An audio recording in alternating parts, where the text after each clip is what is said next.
Elon Musk didn't think SpaceX could catch Starship Flight 5 booster on first attempt.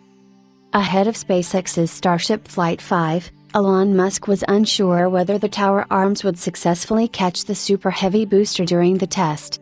SpaceX's booster catch was one of the most important test objectives of the Starship program, since it is vital to reusing the rocket booster for rapid flights. Before Flight 5, SpaceX had shared that it would carefully evaluate the booster's systems during launch, and a manual go-ahead would be given by the launch director before a catch attempt. The successful catch surprised many, including Musk, and it also paved the way for additional ambitious test objectives, such as catching the upper stage Starship spacecraft with the tower catch arms. Elon Musk confirms SpaceX will attempt to catch upper stage Starship spacecraft with tower arms in future flights. In an ex-post made earlier this week, Musk shared that he believed that a successful Starship Super Heavy booster catch would take at least 3 flights. SpaceX had moved fast after Flight 4 in deciding that it would attempt to catch the booster with the tower arms, and Musk himself had announced the decision on social media.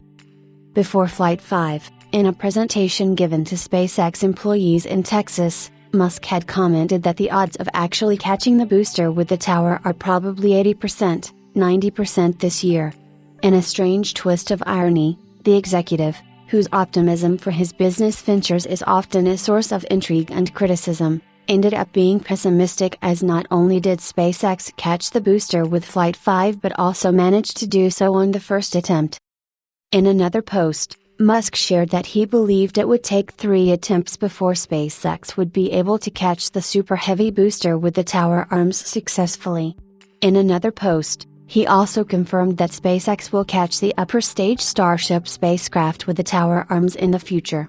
The first Starship upper stage test had seen SpaceX attempt to land the rocket on its landing legs, since this will be the ship's profile for NASA's lunar landing missions for the Artemis program. However, for other missions, SpaceX is now aiming to catch the ship with the tower arm as well. This also raises questions about whether the ship will be caught by the same or a different tower, as SpaceX might have to refurbish the upper stage ship because of its heat shield. According to Musk's previous comments, SpaceX will at least conduct 3 successful water splashdowns before returning the upper stage ship to the launch pad. During a July talk, he shared that since there's some possibility of debris hitting, damaging property or people, SpaceX would attempt at least 3 successful landings of the ship before it returned it to the launch site. This attempt could be hopefully next year, according to Musk's recent statements.